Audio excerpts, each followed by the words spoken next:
भगवान श्री कृष्ण की नगरी वृंदावन से राम की नगरी अयोध्या के लिए ब्रज रज और यमुना जल लेकर आज बड़े धूमधाम के साथ साध्वी ऋतंबरा के द्वारा लेकर जाया गया, जहां पर आज सुबह से ही वात्सल्यग्राम में बड़े उत्सव की भांति मनाया जा गया है। जहां पर सर्वमंगला देवी मंदिर में जहां चांदी के कलश में रखे गए यमुना जल और ब्रज रज का पहले पूजन किया गया और फिर विधि विधान से मंत्र के साथ भक्तों ने नाचते गाते हुए परिक्रमा कर चांदी के कलश और आरती उतारी। वहीं भक्तों ने कर जय श्री राम के नारे लगाते हुए अपनी उत्साह प्रदर्शित किया। साध्वी ऋतंबरा के द्वारा बताया गया कि आज वर्षों बाद हमारा सपना साकार हुआ है और अयोध्या में राम का भव्य प्राण प्रतिष्ठा का आयोजन हो रहा है, जो कि हमें लगा कि आखिर वहां क्या लेकर जाया जाए, क्योंकि राम जी के लिए इस समय सोना चांदी के साथ कीमती उपहार सब लेकर जा रहे हैं। ऐसे में हमने हमारी धरोहर ब्रज रज और यमुना मैया का जल ही सबसे प्रिय उपहार लगा रही लेकर आज हम अयोध्या जा रहे हैं। प्रावधान तो राम जी की लीला रहेगी और हम सब उनकी लीला का दर्शन करेंगे। मैं ब्रज के प्रभु श्री बांके बिहारी जी की कृपा से, यमुना महारानी की कृपा से, गोवर्धन महाराज की कृपा से, ब्रज रानी उनकी कृपा से और श्री जी की कृपा से मुझे कुछ नहीं सूझा कि मैं प्रभु के लिए क्या ले जाऊं।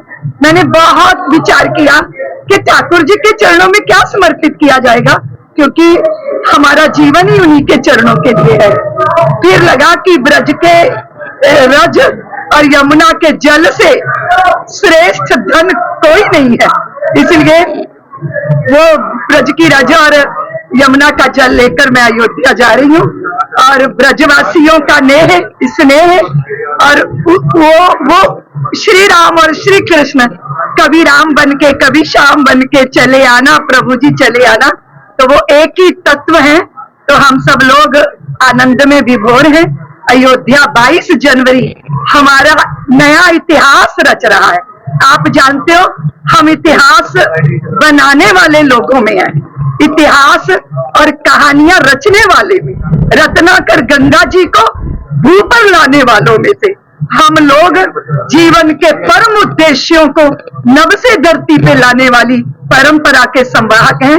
इसलिए भारत की शान के लिए और राम जी के आवाहन के लिए सारा ब्रज और सारा भारत, सारा विश्व एक हुआ है। यही परमानंद है और मैं अभिभूत हूँ, कुछ कह नहीं पा रही। अयोध्या की यात्रा प्रारंभ कर रही हूँ। सपना साकार हुआ है जी, सपना साकार हुआ है सबका। तब लोगों ने कहा कि शिखर अभी नहीं बना, तो मैंने कहा कि शिखर हमारी तपस्या और कलश हमारा श्रम है और आर्त हृदय का घंट नाद से क्या कम है।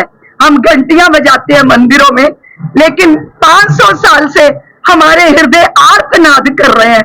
वो प्रभु ने सुना और हमारे ऋषियों का, हमारे कार सेवकों का, साधु संतों महंतों का बलिदान जो रहा, उससे हमने पगडंडी बनाई। धर्म के प्रति हमें अभिमान है, उससे हमने मंदिर की दीवारें खड़ी की हैं।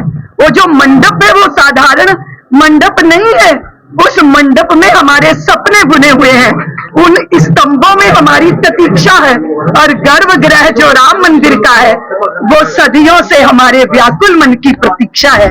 इसीलिए शिखर भी बनेगा, ध्वज भी चढ़ जाएंगे, अंतर मंदिर पूर्ण है, बाहर भी पूर्ण होगा और धर्म द्वेषियों का घमंड अंड अब चूर्ण होगा।